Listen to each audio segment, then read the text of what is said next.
A una de ellas la dieron por muerta. Y todavía estaba viva. Su representante anunció el fallecimiento. Los obituarios salieron en medios de todo el mundo. Sus fans la lloraron durante 24 horas. Y ella seguía en la cama de un hospital de Los Ángeles. Murió al día siguiente. Otra murió a los 40 años. Y en el que sería su último concierto, sabiendo perfectamente lo que tenía dentro, salió al escenario vestida de novia. Y dijo que, ya que nunca había podido casarse, se casaba con el escenario. Hay una tercera que murió. Y el mundo no se enteró durante 6 semanas. Nadie lo publicó. Nadie lo supo. 6 semanas. Y el número 1 de este video, la más famosa de todas, murió a los 60 años. Y su madre murió al día siguiente. Literalmente. Con 24 horas de diferencia. Y lo que dijo esa mujer antes de morir es de las cosas más desgarradoras que ha dicho una madre. Hoy vamos a recorrer 9 historias, en cuenta regresiva del 9 al 1. 9 actrices del cine de acción y de aventuras de los 80 y los 90. Esa época de explosiones, de sagas y de personajes enormes, que ya no están. Y quiero decir algo antes de empezar. Durante décadas, a estas mujeres se las trató como decorado, como la chica de la película. Y cuando revisas de verdad sus biografías, descubres carreras, decisiones y luchas muchísimo más grandes de lo que la industria les reconoció jamás. Antes de arrancar, si te gustan estas historias contadas con respeto y con datos verificados, suscríbete al canal y dale like ahora mismo. Es gratis, tarda 2 segundos y es lo único que mantiene vivo este canal. Vamos. Número 9. Kirstie Alley. Empezamos con un debut que muy poca gente recuerda. 1982. Se estrena Star Trek II, La ira de Khan, considerada por prácticamente todo el mundo la mejor película de toda la saga Star Trek. Y en ella aparece una actriz completamente desconocida, de 27 años, interpretando a la teniente Vulcana Saavik. Era su primera película. Se llamaba Kirstie Alley. Y aquí está lo interesante. Ese papel es muchísimo más difícil de lo que parece. Interpretar a un vulcano significa actuar sin expresar emoción, pero transmitiéndola igual.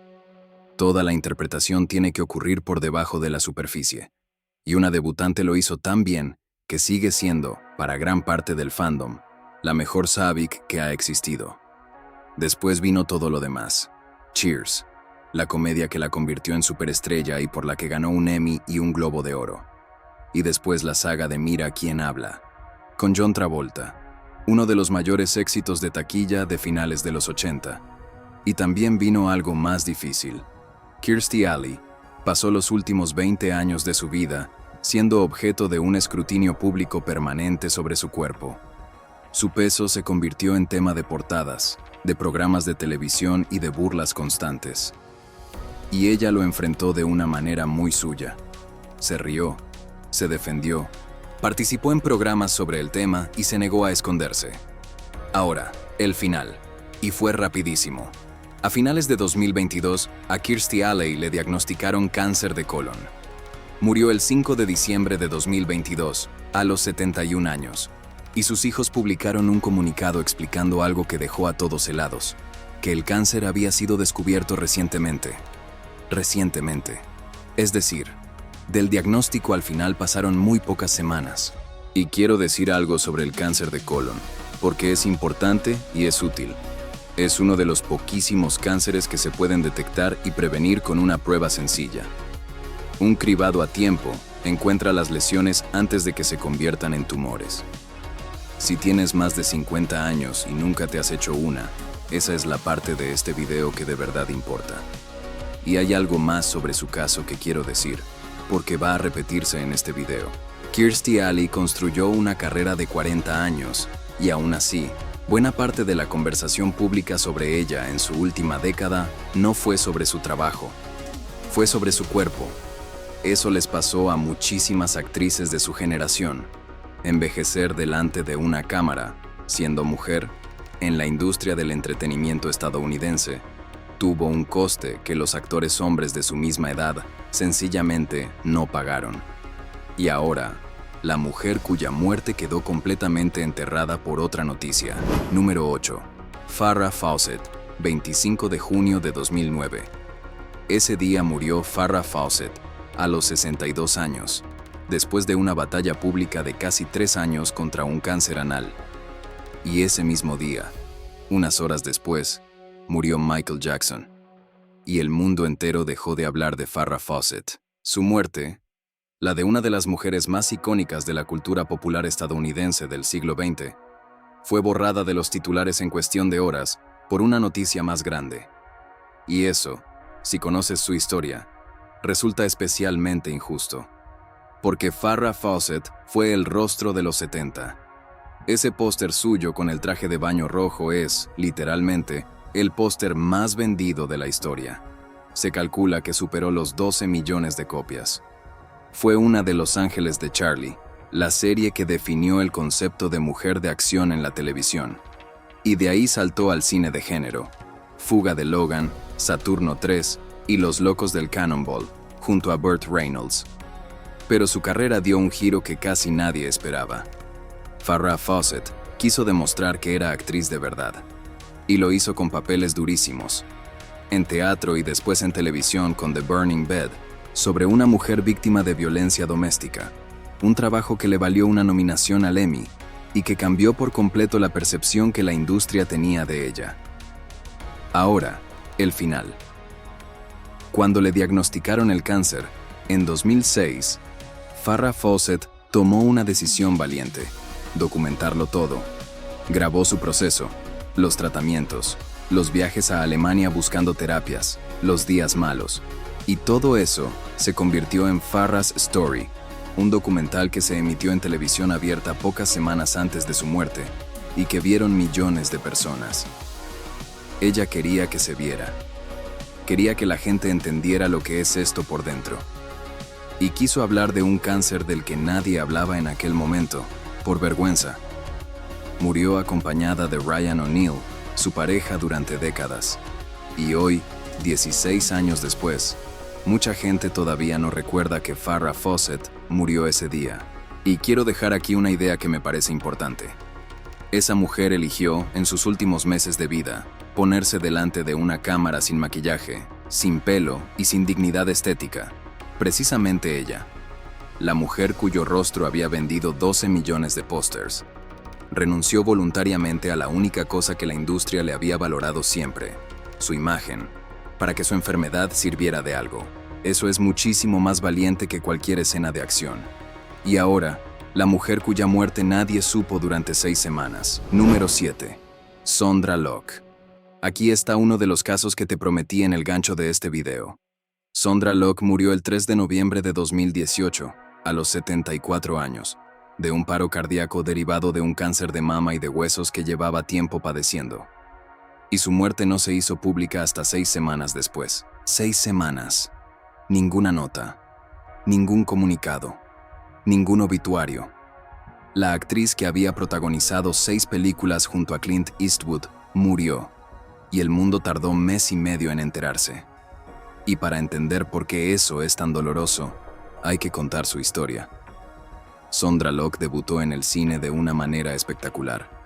En 1968, en su primerísima película, El corazón es un cazador solitario, fue nominada al Oscar como mejor actriz de reparto.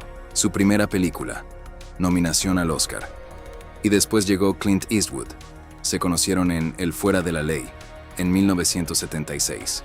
Y a partir de ahí protagonizaron juntos Ruta Suicida, Duro de Pelar, La Gran Pelea, Bronco Billy e Impacto Súbito. 6 películas. Y una relación sentimental que duró más de una década. Y esa relación terminó de la peor forma posible.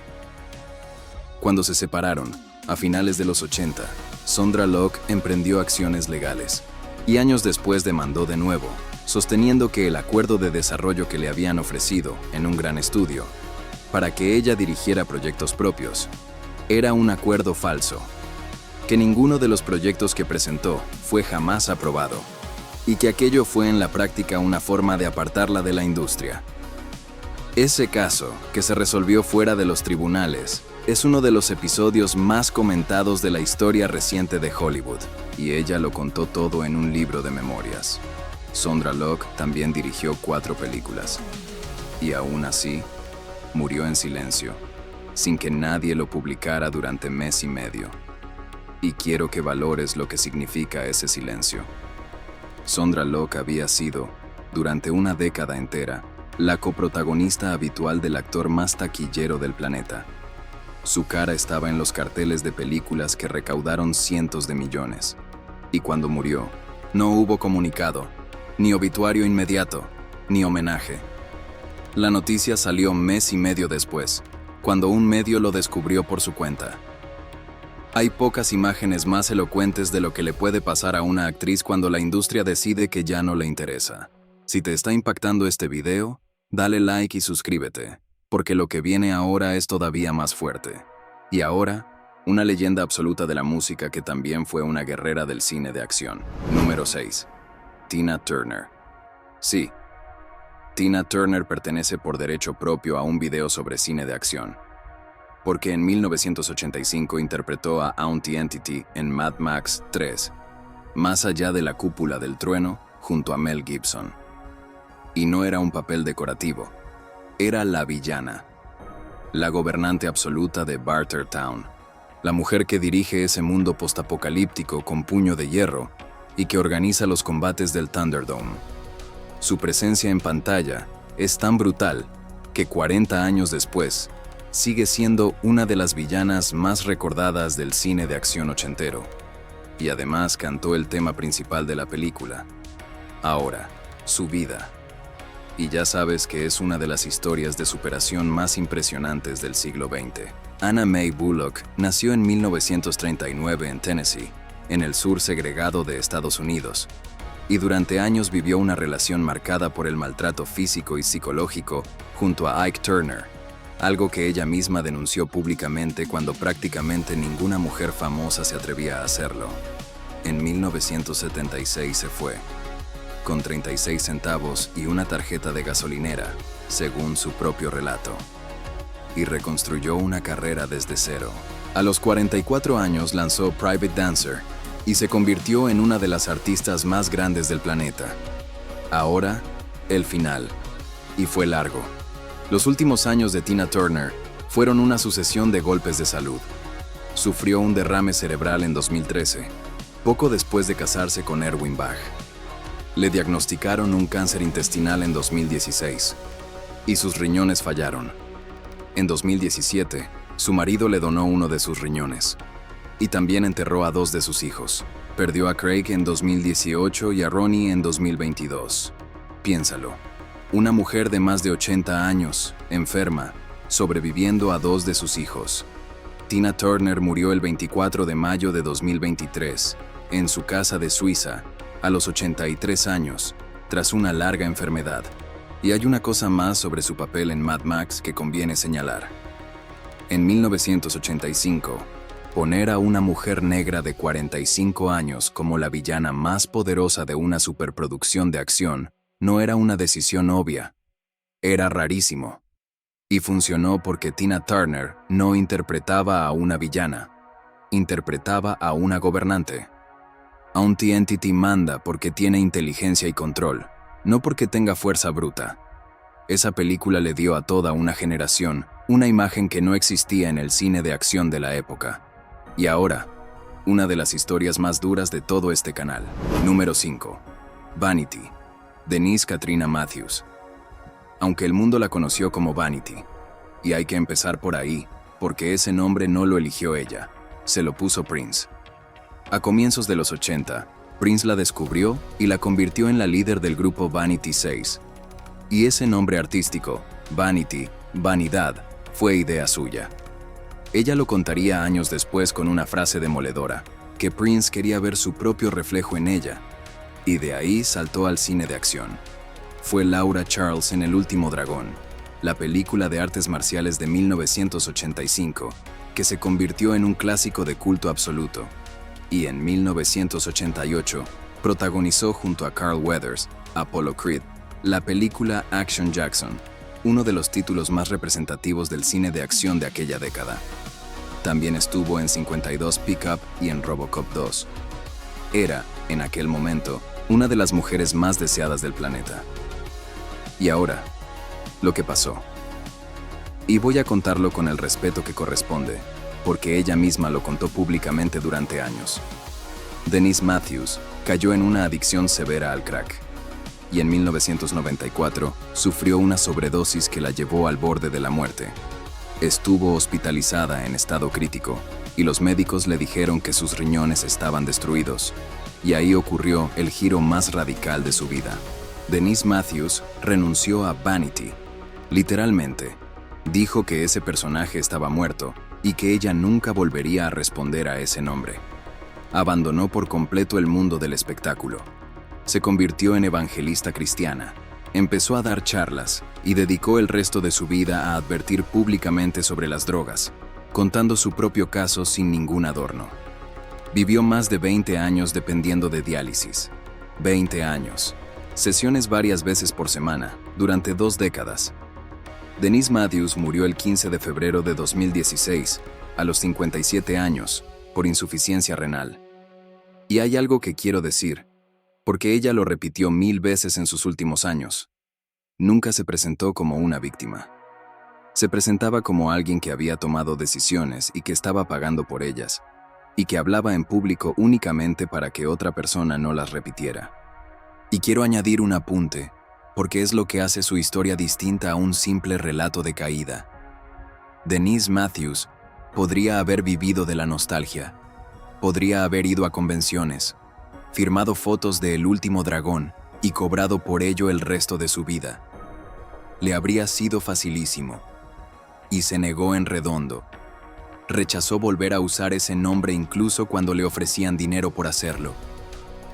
Se puede estar de acuerdo o no con sus creencias, pero la coherencia con la que sostuvo esa decisión durante 20 años, enferma y sin dinero, es innegable. Y ahora, la mujer que convirtió su enfermedad en una campaña nacional. Número 4. Jill Ireland. Si has visto cine de acción de los 70 y 80, has visto a Jill Ireland muchísimas veces, porque esta actriz británica protagonizó 15 películas junto a Charles Bronson. 15. Y no como figurante, como coprotagonista.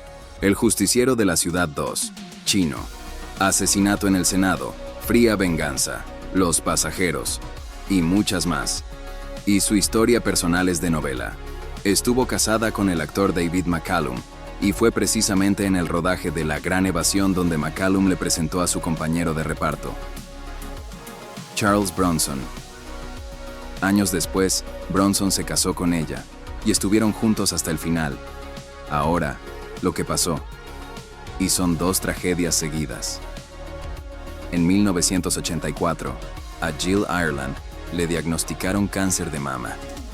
Y en lugar de esconderlo, que era lo que hacía absolutamente todo el mundo en aquella época, hizo lo contrario. Lo contó. Escribió un libro sobre su enfermedad, Life Wish, que se convirtió en un éxito de ventas. Se transformó en una de las voces públicas más importantes de Estados Unidos en la lucha contra el cáncer de mama, dando conferencias y presionando por más financiación para la investigación. Y recibió por ello un reconocimiento público del máximo nivel, entregado en la Casa Blanca. Pero mientras peleaba contra su propio cáncer, ocurrió lo otro. En 1989, su hijo Jason murió. Tenía 27 años, y su muerte estuvo relacionada con el consumo de drogas. Jill Ireland escribió también sobre eso, en un segundo libro titulado Lifelines. Es decir, esa mujer estaba enfrentando un cáncer terminal y enterrando a su hijo, y escribiendo sobre las 2 cosas para ayudar a otros. Jill Ireland murió el 18 de mayo de 1990, en su casa de Malibú, a los 54 años. 54. Y Charles Bronson, ese hombre de rostro de piedra, el tipo duro definitivo del cine de acción, quedó devastado. Nunca volvió a ser el mismo, y sus últimos años como actor lo reflejan. Él murió en 2003, 13 años después. Y hay un detalle que dice todo sobre ese matrimonio. Charles Bronson era, en aquel momento, uno de los actores mejor pagados del mundo. Podía elegir a cualquier coprotagonista, y eligió a su esposa, 15 veces. Hubo quien lo criticó y dijo que era nepotismo, pero la lectura más sencilla probablemente sea la correcta. Ese hombre quería trabajar con ella. Y ahora, la muerte más temprana de todo este video. Número 3. Anita Mui. Aquí está la historia del vestido de novia. Anita Mui, Mui Jin-fong, fue, sin exageración, la mujer más importante del espectáculo de Hong Kong de finales del siglo XX. Le llamaban la Madonna de Asia. Vendió millones de discos, ganó premios de cine y de música sin parar, y fue una figura absolutamente central de aquella industria. Y en el cine de acción dejó huella real. Protagonizó The Heroic Trio en 1993, junto a Michelle Yeoh y Maggie Cheung, 3 mujeres como heroínas de acción en una película de superhéroes de Hong Kong, 30 años antes de que Hollywood descubriera esa idea. Y en 1995 trabajó con Jackie Chan en Rumble in the Bronx, la película que finalmente abrió las puertas de Estados Unidos a Jackie Chan. Empezó a cantar en la calle siendo una niña, para ayudar a su familia, y llegó hasta ahí. Ahora, el final. Y prepárate. En 2003, a Anita Mui le diagnosticaron cáncer de cuello uterino. Y aquí está el detalle que hace todo esto todavía más devastador. Su hermana mayor, Ann Mui, había muerto exactamente de lo mismo 3 años antes, en el año 2000. La misma enfermedad, la misma familia. ¿Y qué hizo Anita Mui? Anunció públicamente su diagnóstico y organizó una última serie de conciertos, 8 conciertos, en noviembre de 2003, en el Coliseo de Hong Kong, sabiendo lo que tenía, sabiendo lo que venía. Y en el último de todos hizo algo que nadie olvidará jamás. Salió al escenario vestida de novia, con un vestido blanco, con velo, con cola, y le explicó al público lo que estaba haciendo. Dijo que nunca había podido casarse, que nunca había encontrado a esa persona, y que entonces se casaba con el escenario, con la música, con ellos. Después subió las escaleras del fondo del escenario y desapareció detrás de una puerta. Esa fue la última vez que Hong Kong la vio actuar. Anita Mui murió el 30 de diciembre de 2003, a los 40 años. 40. Es, con muchísima diferencia, la muerte más temprana de este video. Su funeral fue un acontecimiento nacional. Y todavía hoy, cada 30 de diciembre, sus seguidores se reúnen en Hong Kong para recordarla. Y hay algo más que quiero decir sobre ella, porque explica por qué su figura sigue tan viva. Anita Mui fue conocida durante toda su vida como la hija de Hong Kong. Y no era una etiqueta publicitaria. Era una figura profundamente implicada en causas sociales y benéficas, y una de las artistas más generosas de aquella industria. De hecho, durante la crisis sanitaria que golpeó a Hong Kong en 2003, el mismo año de su diagnóstico, organizó y encabezó conciertos benéficos. Es decir, estaba enferma, sabiendo lo que tenía, y estaba organizando conciertos para recaudar fondos para otros. Estamos en el top 2. Si has llegado hasta aquí, dale like y suscríbete, porque los 2 que faltan son los más impactantes. Número 2. Tanya Roberts. Y ahora sí, el caso que abrió este video. Tanya Roberts, nombre real Victoria Lake Bloom, nacida en Nueva York, fue una de las mujeres de acción más reconocibles de los años 80. Fue Julie Rogers en la última temporada de Los Ángeles de Charlie. Fue Kitty en El Señor de las Bestias en 1982. Protagonizó Sheena, la Reina de la Selva, en 1984. Y en 1985 fue Chica Bond.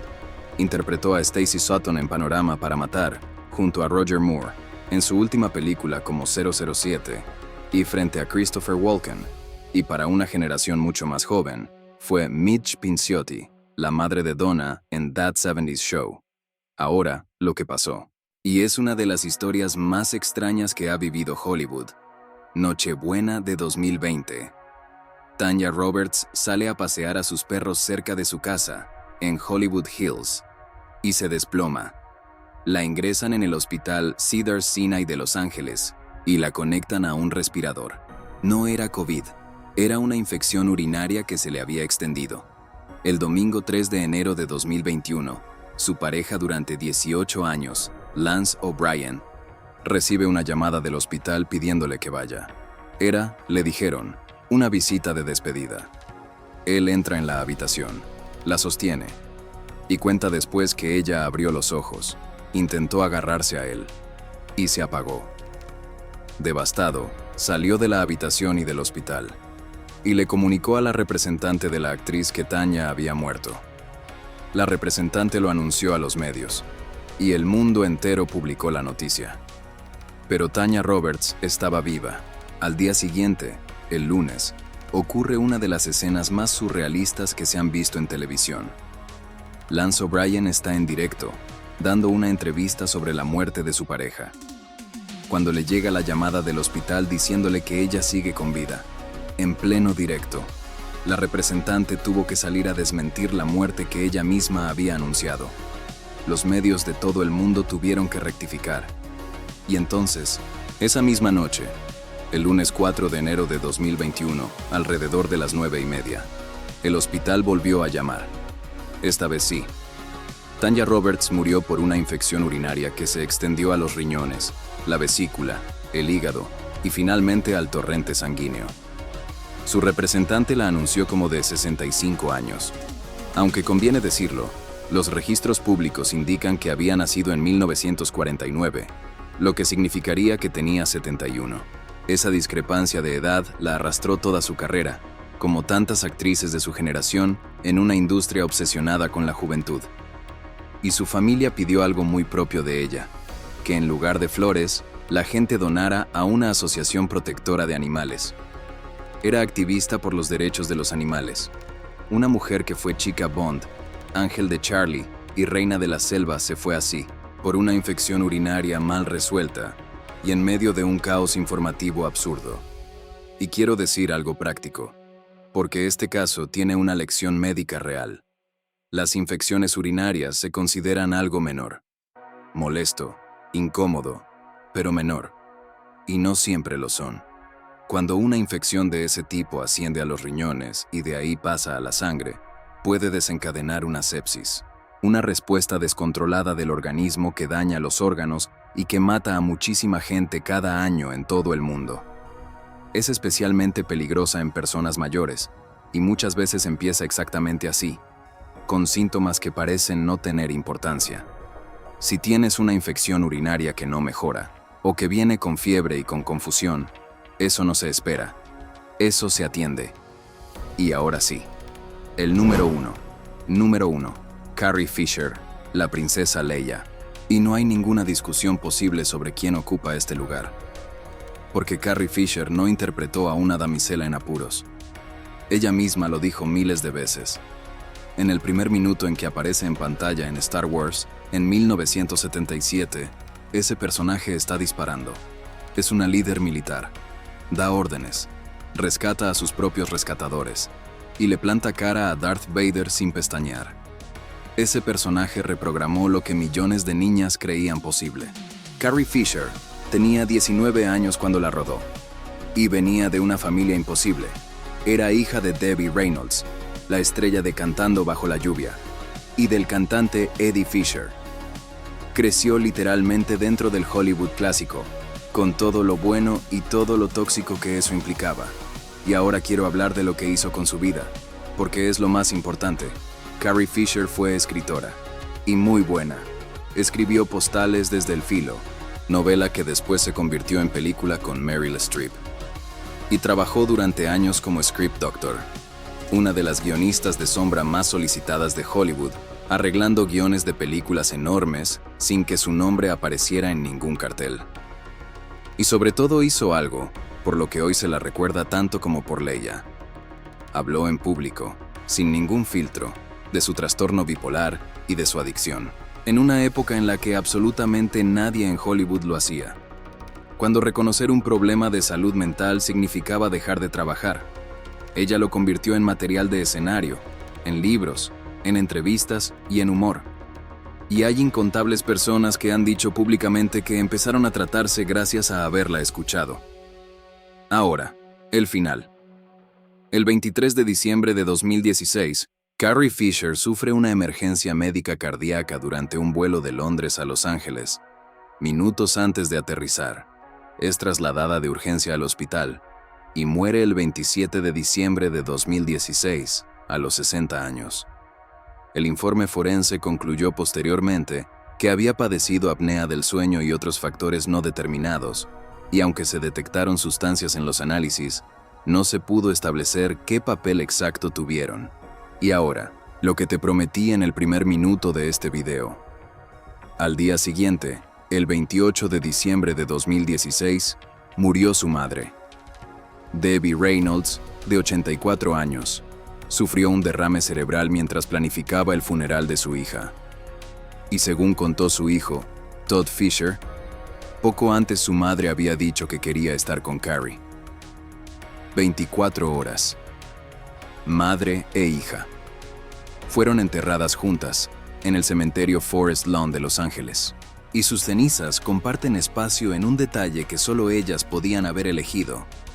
Parte de las cenizas de Carrie Fisher descansan dentro de una urna con forma de píldora de Prozac gigante, un objeto que ella tenía en su casa y que su hermano describió como su posesión favorita. Su último humor negro, sobre su propia enfermedad, hasta el final. Y hay un detalle que cierra su historia de la mejor manera posible.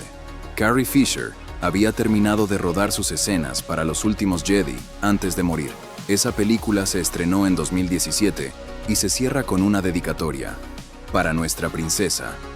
Y años después, con material que había quedado sin usar, Leia volvió a aparecer una vez más en pantalla para despedirse del público. Esa mujer consiguió lo que consiguen muy pocos actores: despedirse ella misma, con su propia cara y su propia interpretación, después de muerta. 9 nombres. Y si te fijas, hay algo que atraviesa todo este video, y que no es la causa de muerte. Es lo que hicieron con el tiempo que tuvieron. Farrah Fawcett grabó su propia enfermedad para que millones de personas la vieran, y habló de un cáncer del que nadie se atrevía a hablar. Jill Ireland escribió 2 libros, uno sobre su cáncer y otro sobre la muerte de su hijo, y convirtió su caso en una campaña nacional. Dennis Matthews, Vanity, renunció al personaje que la había hecho famosa y se pasó 20 años conectada a una máquina de diálisis, advirtiendo a otros para que no repitieran lo suyo. Carrie Fisher habló de su trastorno bipolar cuando eso destruía carreras. Y Anita Mui, sabiendo que le quedaban semanas, se puso un vestido de novia y salió a cantar. Ninguna de ellas se escondió. Y ahora quiero decir una última cosa. Durante décadas, a estas mujeres la industria las trató como un elemento decorativo del cine de acción. La chica Bond, el ángel, la novia del héroe. Sus nombres aparecían pequeños en los carteles y sus entrevistas iban sobre su peso, su ropa o su edad. Y cuando revisas de verdad quiénes eran, encuentras esto: una nominada al Oscar en su primera película, una guionista de sombra que arreglaba los guiones de otros, una activista contra el cáncer condecorada en la Casa Blanca, la artista más importante de Hong Kong, y una mujer que se fue de su casa con 36 centavos y reconstruyó una carrera desde cero. No eran el decorado, eran la película. Lo mínimo que podemos hacer es saber sus nombres. Si te pareció bien contada esta historia, suscríbete al canal y déjame un like, que es lo único que hace que estos videos lleguen a más gente. Y cuéntame en los comentarios, ¿cuál de estas películas viste tú primero? ¿Y a quién crees que me faltó incluir? Nos vemos en el próximo video. Cuídate mucho.